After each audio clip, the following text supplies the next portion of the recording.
When the U.S. is on the field, the world's a safer and better place. In the short term, we got to end wars, end conflict, so we don't have mass migration, destabilization, and hunger. If you're not going to do it out of the goodness of your heart, you better do it out of your financial interest and or your national security interest. Global agriculture has produced more than 50% more food in the last 2 decades alone than it did just 20 years ago. Thanks to the generosity of the American people in the U.S. Congress, we have kept tens of millions of people off the knife's edge with our emergency food assistance. The trade-off is between a stable world, a fed world, if you will, a world that feels at peace with itself.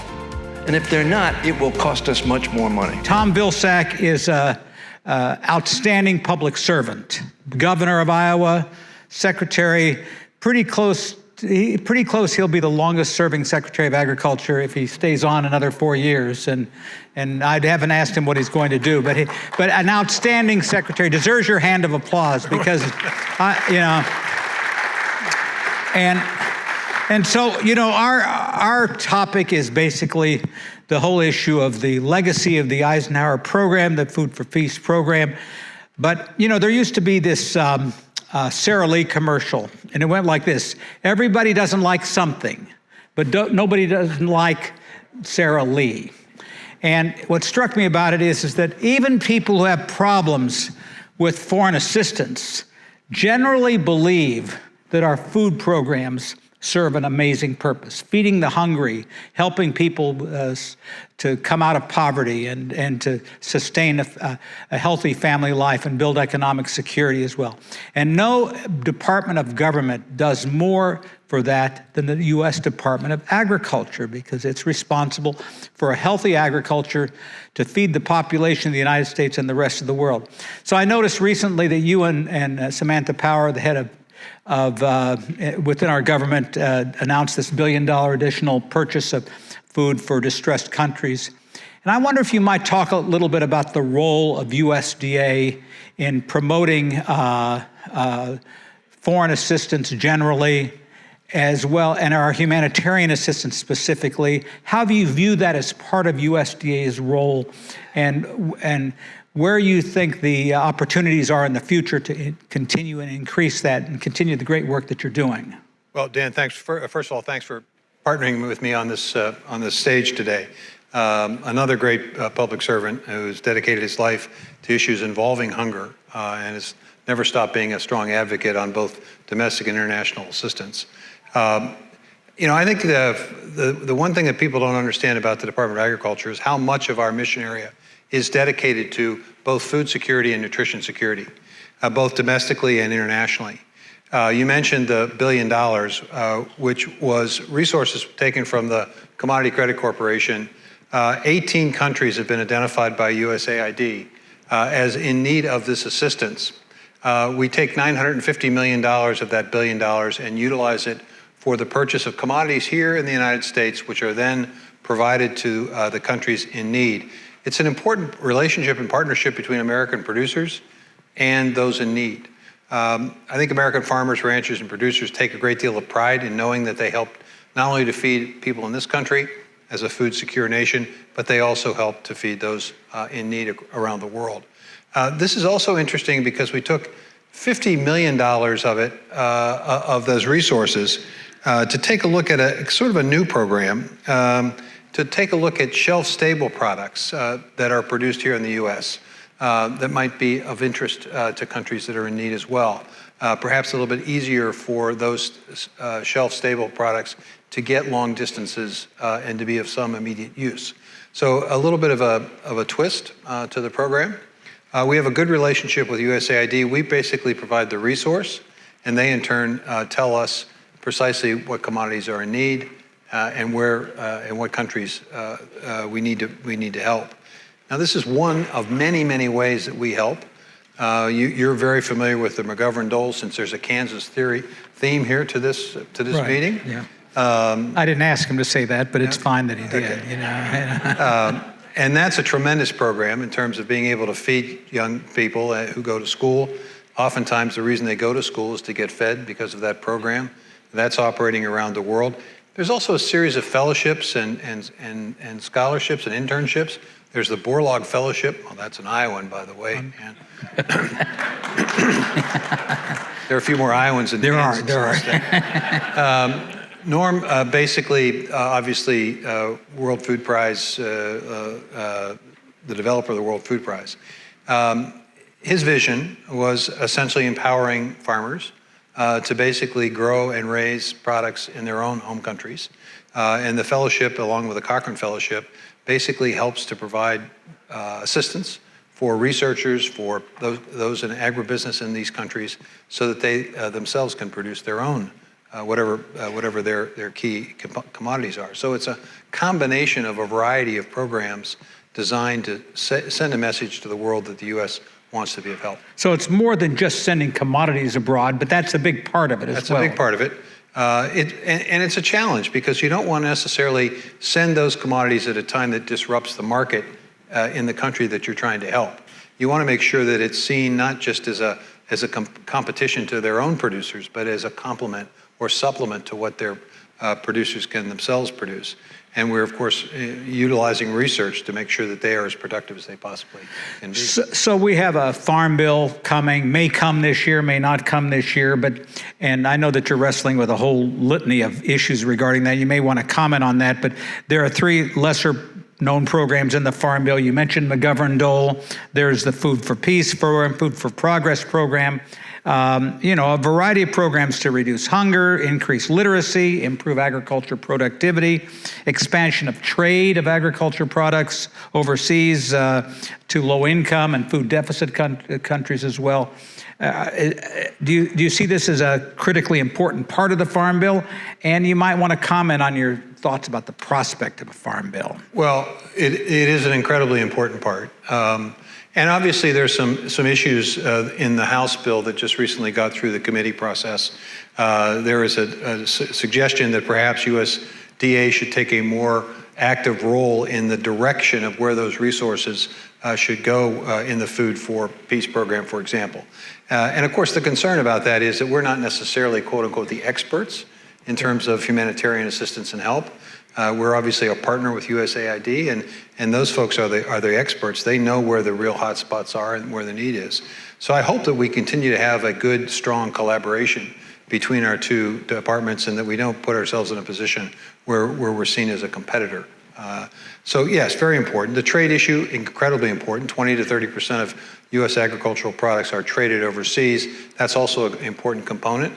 We recently announced the RAP program, which is a regional agricultural promotion program, to extend our presence in these countries, perhaps not in the key countries like China and Mexico and Canada, where we already have mature markets, but in perhaps some of those other lower tiered countries where I think the relationship can grow and expand opportunity for us as middle classes develop in places like Vietnam, for example, the Philippines, places of that nature.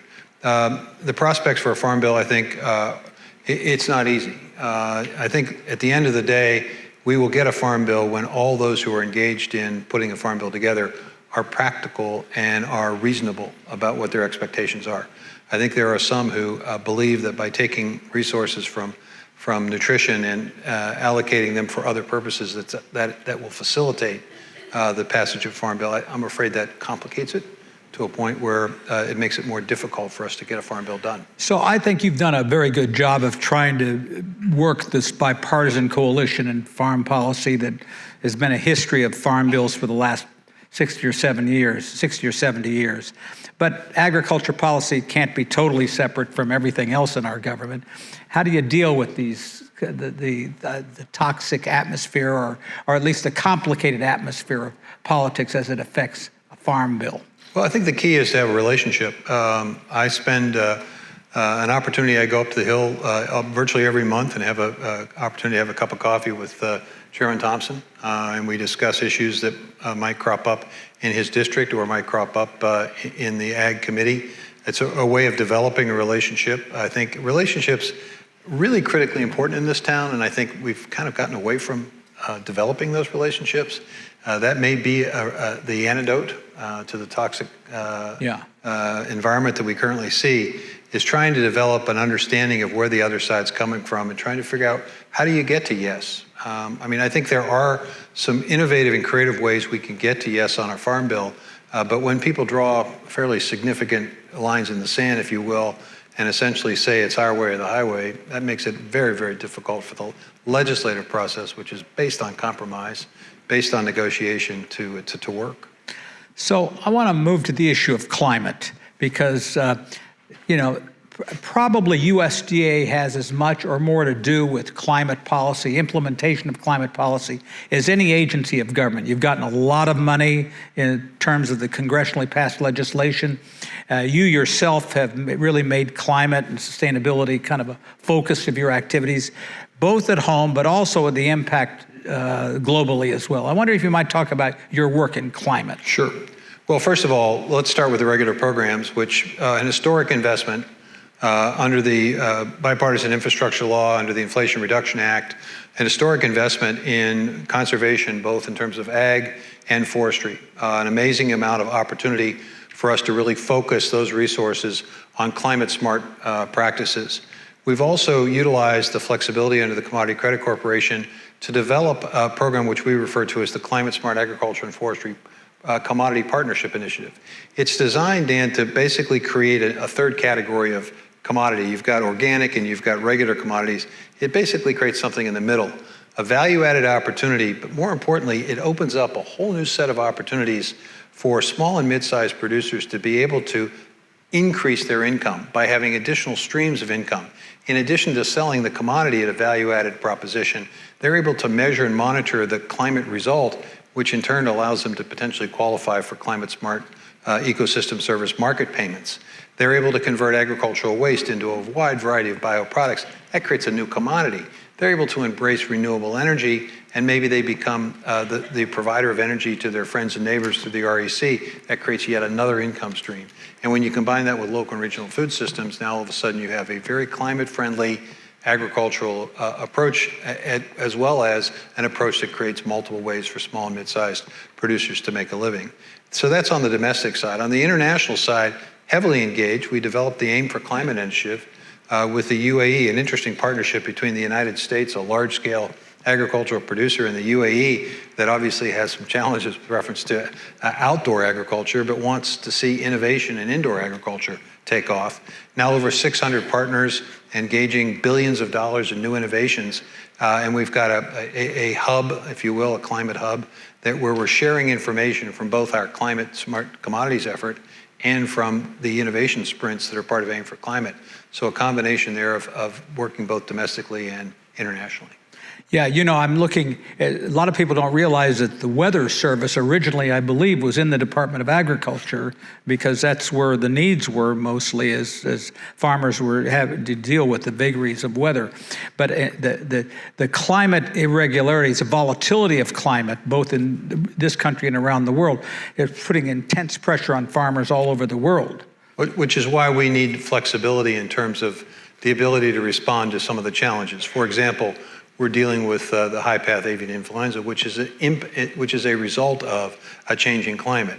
Basically, birds that are virus-filled, they're flyways, they end up spending more time in specific locations because weather is more temperate than before, or you've got issues with the forest, with pine bark beetle, basically being able to survive because of warmer temperatures, an impact, an effect that is devastating to communities, devastating to forested areas, communities surrounding it. So yeah, climate weather has a very significant impact, and we're beginning to see more intensity to our storms, which rises the level of need for flexibility in terms of dealing with the emergencies and the consequences of tornadoes and storms and floods that are more severe than we've experienced in the past. Yeah, there was a report, I think either in the Washington Post or New York Times today or yesterday, the fact that hailstones are getting bigger.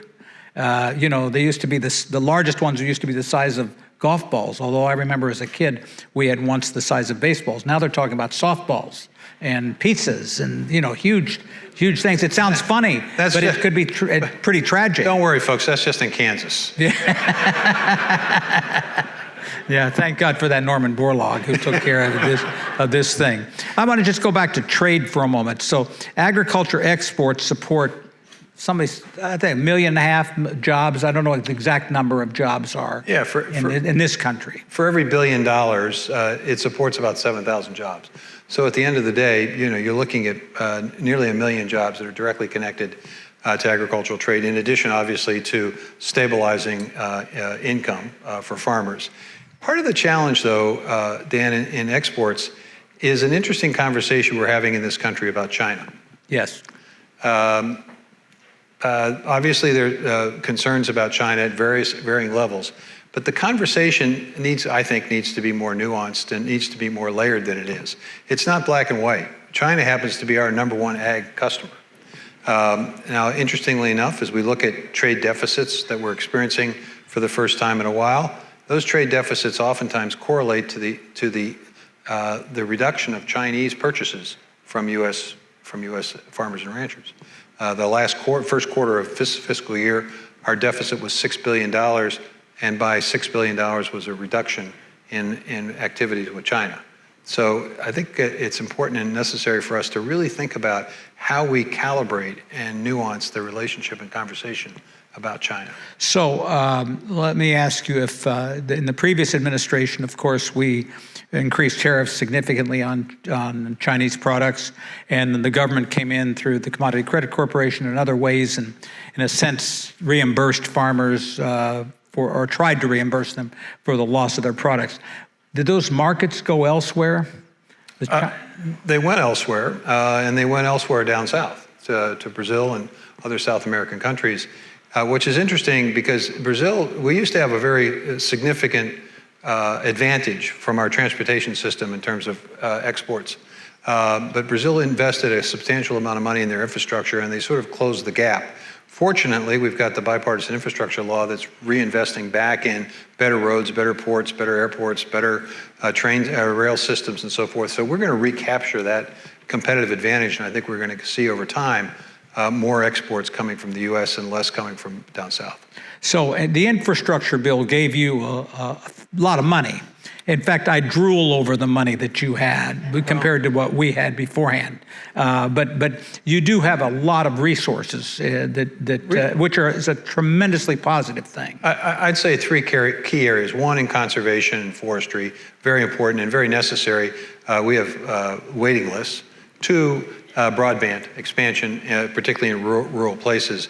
And 3, renewable energy, an opportunity, obviously, for us to transition from fossil fuel-based generation to more renewable sources. Yeah. So I want to go, staying on the kind of the trade situation. A lot of folks don't realize that USDA has staff, employees, and human capital infrastructure all over the world to promote exports and to also kind of, not that you have your own foreign policy, because you don't, but you work with the State Department and other places. But the USDA is often the place where a lot of folks go to when they want to know what's happening in the rest of the world. We do. We have folks, staff in over 75 countries. The key to trade is pretty simple. It's people, it's presence, and it's promotions. And fortunately, we've got the resources to be able to do more trade missions, more trade shows, more promotions, have more folks out in the country. It's an opportunity for us to significantly brand the U.S. as a provider of quality food products, and also as a country that understands its responsibility of not only providing and selling, but also providing humanitarian relief as well. So I just have one question to kind of wrap this up, and that has to do with U.S. leadership on the global stage. You know, you've been in this job a long time. You were governor of one of the most important agriculture states in the country. You were in the state legislature. You headed up a global dairy operation. How important is it for the U.S. to be a leader in development and diplomacy to combat global hunger? I mean, I'm talking even more than just your role at USDA. I think when the U.S. is on the field, the world's a safer and better place. When the U.S. makes the decision to take itself off the field, I think that vacuum is not filled by any other country, and I think it creates a chaotic circumstance. So I think in that sense, I think we're extraordinarily important and necessary, a necessary country to be engaged in that discussion. Well, unfortunately, it's time to wrap it up, but I would say this, that we are indeed fortunate that Secretary Tom Vilsack is the leader in American agriculture, has been secretary, and has got a way of looking at these issues, whether it's domestic or global, in a comprehensive way. He's a true example of a great public servant, and I think we should give him a big hand for his role. Thanks, in all of this.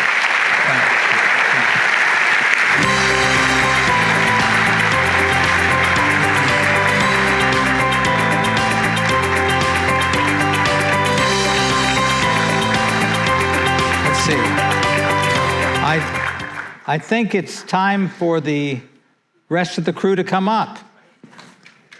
All right.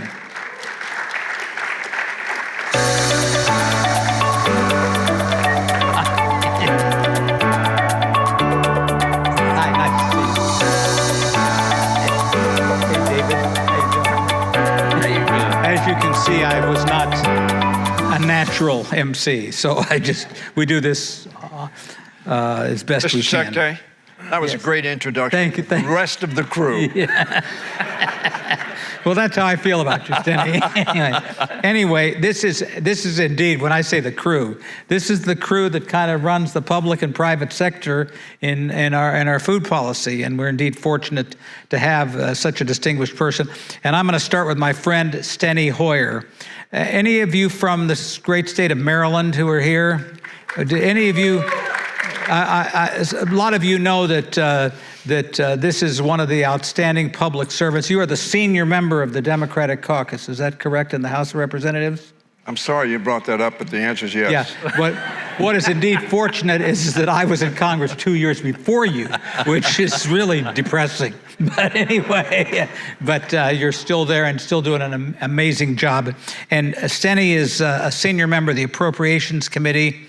And, to be honest with you, a lot of what we are at USGLC are concerned about is the role of America and the rest of the world and the resources to be able to conduct diplomacy, to conduct foreign policy. Dina and others know about the importance of the funding. If we don't have the funding, then we can't do anything, to be honest with you. And you've just been through the supplemental bill. You have appropriations bills coming up. I wonder if you might talk a little bit about how do you characterize the situation now? You were able to get some of this legislation through, but it's really been a struggle to deal with the appropriations on a lot of different issues. We're obviously concerned about issues affecting hunger, supporting all the Food for Peace related programs, supporting the 150 account more generally, the things that Dina works on all the time. But Steny, talk to these people a little bit about the struggles to get these appropriations bills passed in the era that we're in right now. Well, thank you very much, Dan, and I want to, like Tom did, thank you for the extraordinary service you have given to the country in so many different roles. We really appreciate it, and Dan was one of my best friends in the Congress of the United States. His wife particularly was very active when I was caucus chair, and I thank you for all your service, Dan.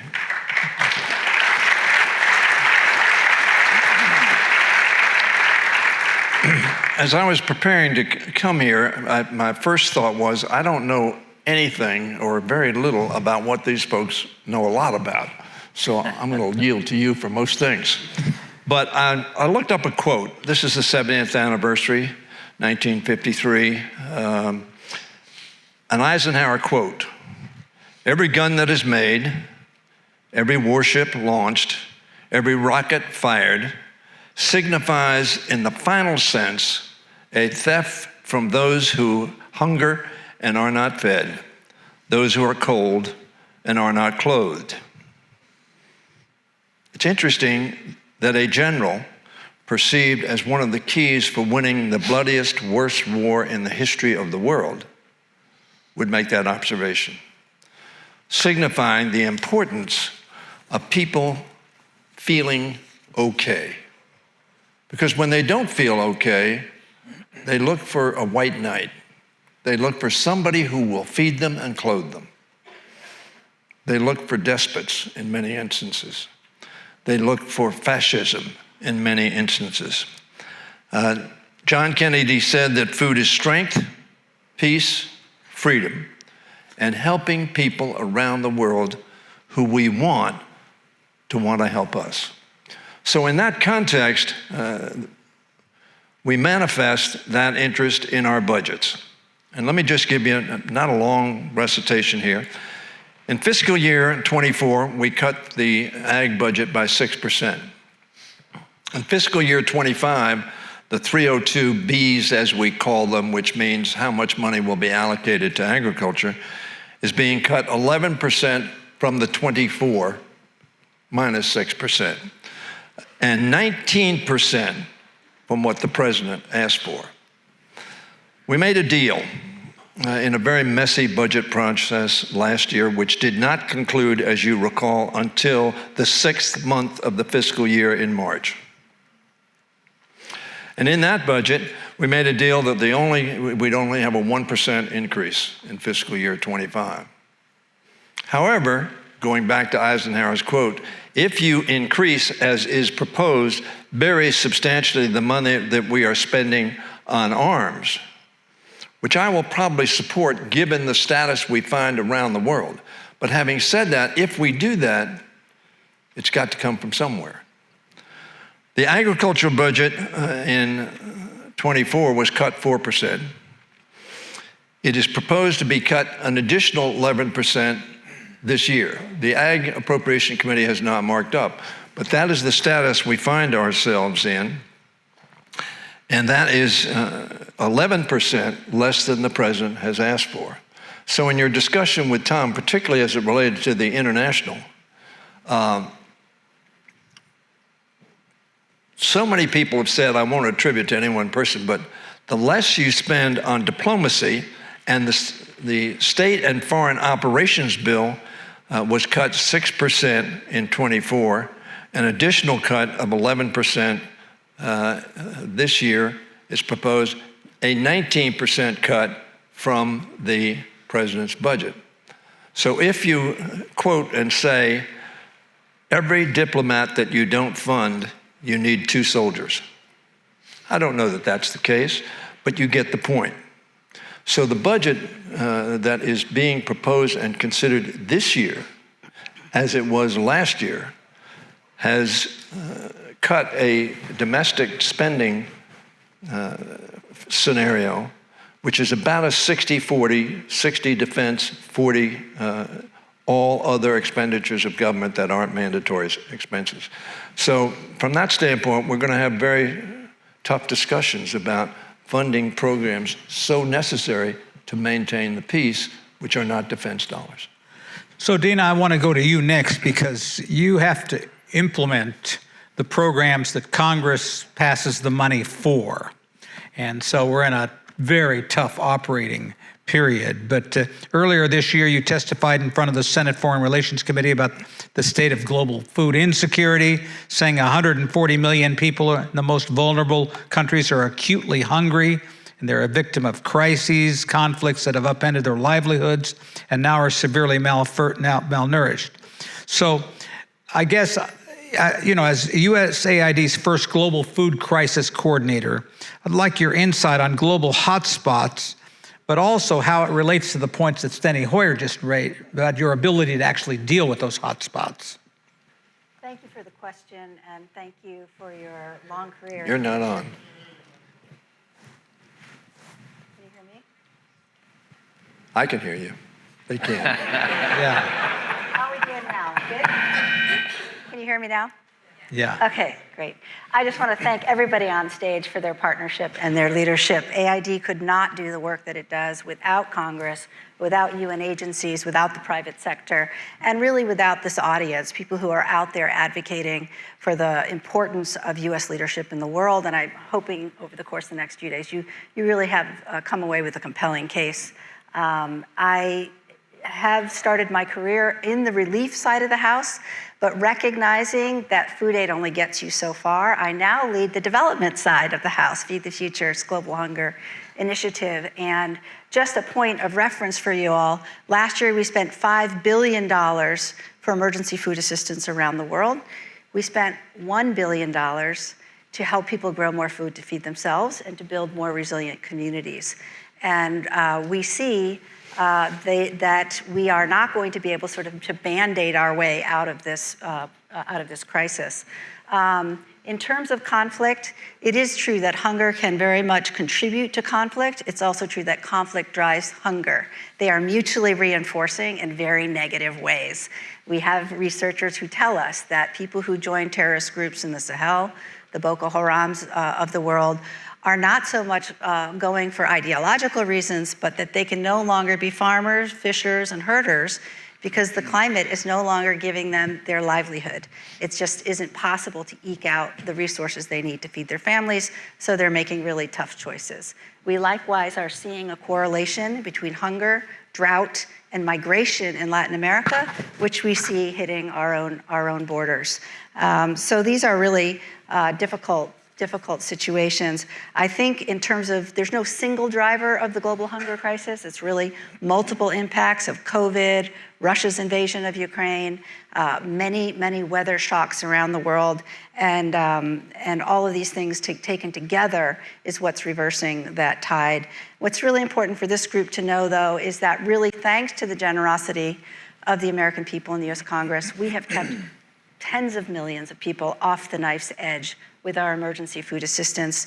We shipped over 1 million tons of American food, wheat, rice, pulses, vegetable oil, many other products to 45 million people in 35 countries. And that's something to be extraordinarily proud of. Those resources are purchased by the US Department of Agriculture and programmed by USAID, thanks to the Food for Peace Act in the US Farm Bill. It is an extraordinary important piece of the Farm Bill and of legislation, and we're watching the Farm Bill processes really closely. I think it's really important to note that the Farm Bill, Food for Peace Act, within it, has really evolved over the last 70 years. It has not been stagnant, and it's based on some really hard-won lessons on how to work efficiently and effectively. It's not only the food that matters, but the USAID teams on the ground that call it forward and design the strategies are giving resources to groups like the World Food Program to digitally register beneficiaries to be sure that the food is getting to the right people, that we're not disrupting local farmers or local markets. Those are resources that are associated with moving food that are part of the Farm Bill. And there's a discussion about the balance of food and cash. And it's something that I think we should pay close attention to. We should really refine and retain what is working well and build upon that. There's just some modest refinements for flexibility, but it is an excellent piece of legislation. It is, again, mostly focusing on the symptom and not the solution. So I hope we can talk more about the solution side. But it's clear that your ability to continue to provide the resources that you do are dependent upon the goodwill and beneficence of the U.S. Congress and the leadership of people Absolutely. like Steny Hoyer. Absolutely. Yeah, well, but and also the fact that what you do and the money actually saves lives. It's out there impacting people, the poorest people in the world often on a daily basis. So I want to move to David Beasley. First of all, the audience heard before in the introduction by Richard Myers that David Beasley and the World Food Program last year won the Nobel Prize. And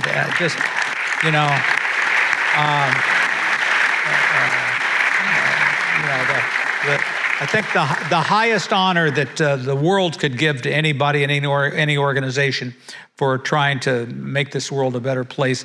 David was, of course, distinguished governor of South Carolina, a courageous governor of South Carolina, and an incredible proselytizer for trying to end hunger and trying to improve the lot of people in poor countries around the world. So I wonder if you might talk just briefly about your experience. I mean, everybody knows that you're I say this in the best way possible, you are a zealot for what you believe in when it comes to feeding hungry people. How did you get that way? Who are you, by the way, I guess? There's a ancient scripture in the Torah that says, about every human being is created in the image of God. And then there's this other verse that says, love your neighbor as yourself. But this Jewish rabbi a few years ago said the actual more accurate translation is to love your neighbor as your equal, because we're all made in the image of God. And if you want to end racism, discrimination, sexism, all these things, then see every human being as your brother, as your sister, as your equal, but yet everybody's special. So it's with that zealousness that I think my mother taught me growing up in the South when we had racial integration and the conflicts down there, that I began to understand our commitment to the human race. And so when I got that phone call from a friend, said, would you be willing to take a role with the Trump administration when Trump was elected? I said, no, I have no interest in doing that at all. I didn't do it with Bush, who was one of my best friends. Oh, how about the UN? I said, well, I'm not your UN kind of guy, And so Bob Corker, Coons, Lindsey Graham, and a group of them said, you've got to take this role at the World Food Program. You're one of the only ones that we think can help counter Trump's perspective about the UN and food security. I said, I don't want the job, but I'll help. Anyway, I took the job. That's a whole other story in itself. And honestly, being a governor, you set goals, objectives, benchmarks, measurables, execute a plan, and being a governor is the greatest job on the planet. But my children will tell you, being the executive director of the World Food Program, feeding the hungriest of the hungry people around the world, there's nothing more fulfilling than helping the poorest of the poor. There really isn't. And so that's why 70 years of celebration is so appropriate today, because no nation on the planet is impacted, not just the hungry, but the stability and security of not just the United States, but nations all over the world.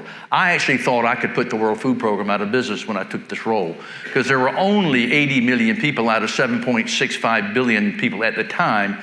And I thought, well, there's no reason, with all the wealth and the ingenuity and the creativity around the world, we can't end hunger. But it went in the total opposite direction. In the first year, Dan, it went from 80 million to 135 million because of man-made conflict and climate shocks. Then came COVID. It went from 135 to 275 million. Then with the Ukraine crisis, 350 million people, I'm not talking about chronic hunger, knocking on the door of starvation. And so I would get this argument from my friends on the Hill: why should I send money down to Guatemala, Honduras, or Ecuador, or Sahel, or Syria, when we've got road problems, infrastructure funding needs, education, healthcare needs right here at home? And I get that same question whether it's in the Bundestag in Germany, or whether it's in the Parliament of the UK, Canada, or here in the United States. I said, well, if you're not going to do it out of the goodness of your heart, you better do it out of your financial interest and or your national security interest. And now let me go from speaking hypothetically to anecdotally, and let me give you experiential data to showcase why it's a lot cheaper to go in and address root cause than it is to wait after the fact. The United States has helped stabilize, particularly in the last few dozen years, but I know when I took this role, the United States funding, Trump was vetoing out at first on his initial, not vetoing, but an initial budget, but we went from basically $10 or $15 million a day, and then when I left, we were at $39.2 million per day. We raised $55 billion because of the friends like Steny Hoyer, Chris Coons, Lindsey Graham, Robert Adderholt, John Bozeman, and I could go on and on, who understood and still understand the impact of strategic international humanitarian aid. And to have Dina up here, she is a star in understanding resilience work and what it means. It's not a matter of just throwing money out there. It's a matter of being strategic so that families can take care of themselves. When you feed 160 million people like we did my last year, we survey people all the time. People don't want to leave home. They don't. But if they can't feed their little children, they'll do what any mom and dad in the world would do. I've been down to that Darien Gap so many times, and down in Central America, down in South America, obviously the Sahel, the Middle East, Ethiopia, I can go on and on. And it's the same story. Mr. Beasley, we wouldn't have left if we'd have had food. Mm-hmm. If we will address root cause, we can end migration by necessity. And then you're left with migration by choice. And that's a whole different debate. And so, Dan, to be here with the experts, as Steny said, these men and women up here know a lot more about food security than I do. They're the experts. I like to be the voice because I believe in what they're doing. And the long-term solution is the private sector. And I think the world and the UN is waking up to realize you will not end hunger without the private sector being front and center. In the short term, we got to end wars, end conflict, so we don't have mass migration, destabilization, and hunger. Because that's why we received the Nobel Peace Prize, because the Nobel Peace Prize Committee clearly understood that the World Food Program was integrally engaged and involved in that connection between war, conflict, and peace security. So let me turn it back to you. See why they won the Nobel Prize. Thank you. Corey, David referred to you and the role of the private sector.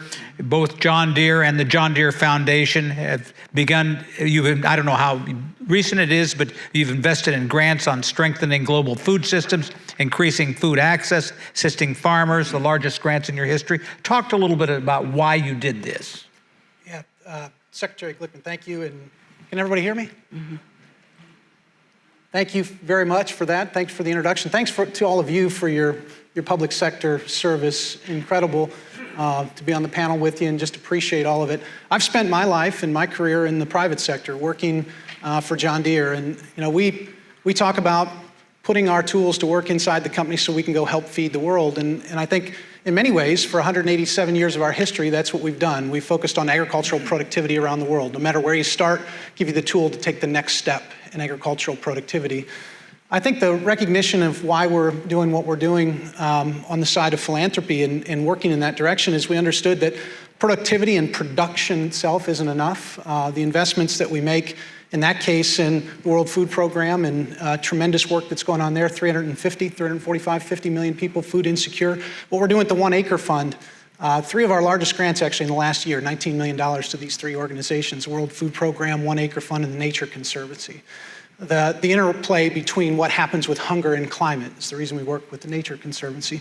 So what we've recognized for a long time is that we can go to work at the top end on agricultural productivity, but we have to go to work on the causes. We don't have a production problem in global agriculture. We focused on productivity for a long time. We have a conflict problem, we have a climate problem, we have a waste problem. We have to go to work at trying to figure out how to put the tools in place as a company that help address a number of those things. So global agriculture has produced more than 50% more food in the last 2 decades alone than it did just 20 years ago. The problem with that is the number of food-deprived people in the world has continued to increase. So it's not alone going to happen by increasing productivity in agriculture. It has to happen through partnership. We work with Dina's organization in sub-Saharan Africa to think through how do we train and work with smallholder farmers, how do we give them tools.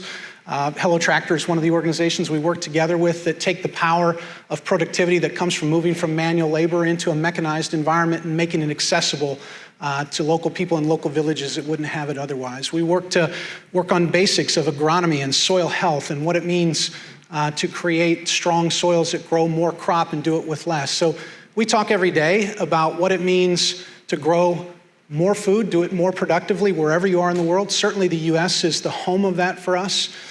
To be able to do it in a more sustainable way is even more important. So we have global goals around nitrogen use efficiency, around the reduction of herbicide, all the things that we can do, not just to grow more, but to do it much more sustainably and make those tools accessible to people at every level, whether you're mechanizing for the first time or all the way up through the largest production agriculture in places like the US and Brazil. So it's a pleasure to be on the panel, but it's also exciting for us to think about what that future looks like and being able to work together in partnership to accelerate the adoption of those technologies. That's great.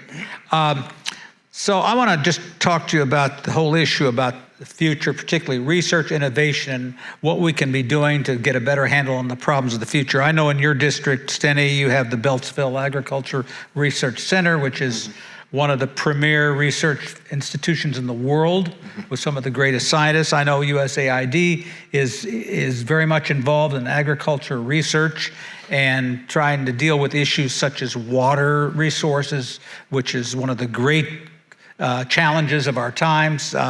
Food waste, which you mentioned, which is, about 35% of the food that's grown or raised in the world is not used, and some places the reasons for that are different. $1 trillion. $1 trillion. $1 trillion. So 2 billion people. So if you're looking out there and you see what are the big challenges and what can we do in your particular institutions, what answer would you give to people? Like, okay, we got all these challenges out there. Is it just a question of money?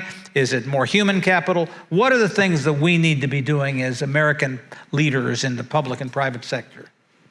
What more do we need to do? What more? Well, stay the course, number one. And number two, stay focused on the strategic, effective needs and the funding sources. This is one of the big questions I would get, particularly in European nations that were struggling with all these demands around the world. I said, you can't fund every program right now. You just can't do it. You're going to have to be very strategic at which funding programs bring about the best return of investment in a time like this. In food security, there's no question in my mind in the next 100, 200 years, if we don't address food security in the next 20 years, we're going to have global chaos. Because you can go a month without getting a COVID shot. You ever tried going without food for a month? I'm not pitting one versus the other, but the point is you gotta have food, you gotta have nutrition. And this is why food productivity is critical. Alternative sources of food, how do we do this? It's not also a matter of the quantity of food that we need, it's also the quality of food that we need to address, because that is a serious issue as well. When COVID hit and the Ukraine crisis hit, I met with all first the foreign ministers in Europe and then the agricultural ministers. And I said, and I met with the Green Party leadership. It was really quite interesting. I said, we are in a crisis and we have got to put every available piece of land into productivity so that we get through this crisis, because Ukraine was growing enough food to feed 400 million people and all of a sudden it's off the shelf. And that was compounded by fuel costs, inflation, fertilizer costs, all the availability of fertilizer, all these factors. And so let me just add this one other little factor, because it was Guterres, myself, Macron, Macky Sall from Senegal, and a group held a meeting to talk about fertilizer production. You got to have, until you find a transition, Sri Lanka really screwed this up, but you've got to have fertilizer. If you don't have fertilizer, you can only feed 4 billion people. We feed 8 billion people because of fertilizer. Now, having said that, which commodities or mineral resources are critical to the fundamentals of stability of nations around the world? So where does the fertilizer primarily come from right now? Russia. So we need to make certain we diversify production of strategic minerals like on fertilizer so that we're never held captive to any nation that may go rogue. These are very fundamental issues that need to be debated while we continue to move into climate issues, better productivity, better fertilizer, better soil, all these types of issues. But anyway, Dan, I go on and on about this stuff, and you got some experts beside you there. So. Well, I just wonder if any of you have comments about what we can do in the future to enhance our efforts. Money is obviously a big part of it. You got some of the biggest research facilities in the world in your district. Let me make a brief comment, because I think it goes to the essence of your question, and particularly as to how the Congress and the President perceive it. I was elected to the State Senate in 1966. In January of '67, Agnew had been elected as well, and he gave an inaugural address. And a sentence that I remember to this day: the cost of failure far exceeds the price of progress. You have to have that concept, because if starving people rebel and the chaos that David just talked about incurs, we will spend much more money. So the trade-off is between a stable world, a fed world, if you will, a world that feels at peace with itself. They're going to have to be fed. And if they're not, it will cost us much more money. Yeah. I think that concept of what's the trade-off? Dina? Yeah, I'll give you the wonkier version of that, which is that for every dollar we spend in building resilience and helping people adapt to a changing climate, we generate $2 to $10 in economic benefits and avert $4 in humanitarian aid costs. It's a no-brainer, and the balance is just not where it needs to be if we're going to avert the chaos that you're talking about. The second thing is, the good news is, we actually know an awful lot about how to do this. There's a huge room for productivity growth on the African continent. They're only getting about 30% of what they could potentially grow on every acre of land. And we have to partner with the private sector. We want to do more public-private partnerships to really drive change. That's another thing. I said the third thing is empowering women. Women are 40 to 60% of the agricultural workforce in these places. They don't have equal access to information or finance. And these are really the folks who are going to make the vital difference. We need to be very intentional about that. And the policy agenda would be the final. We really need to get the right enabling environment to incentivize private sector. This is something AID is deeply engaged in with partner countries to make the incentives right to boost productivity and get private sector investment going. Corey, I wonder if you might have any comments about the gaps in the future, what we can be doing more, public sector as well as private sector. Yeah, we think about it similarly. We think about it in terms of building blocks. There are core building blocks around the world. No single silver bullet is going to solve it, but in the short term, it's about getting food where it's needed right now. In the long term, it's about putting the building blocks in place that allow self-sustaining productivity in the local level. The hard part today is a lot of food is traded around the world, but most of it needs to be grown at home, and it needs to be grown productively, safely, and in a way that keeps a local society resilient. That starts with stability in their local market, and then it comes from the building blocks of agricultural productivity. And we've seen it play out all over the world. We just have to be consistent in putting those building blocks down. So moving from manual labor to mechanization, being able to give people the tools to have healthy soils, to have great seed, to have good fertilizer, to grow in a sustainable way what they need in their environment. And we'll trade the things that we need to along the way, but you have to give those tools around the world to allow that progression to take place. And by the way, make no mistake, we lead the way right here. We lead the way. The technologies that we develop and deploy in the US, the question we ask ourselves is how fast can we make them accessible to the places that food are needed around the world? Well, I would just say this panel has been great. And Dan, can I just make go one ahead. comment Yes. before we... A senior appropriator gets to extend the time of the conference.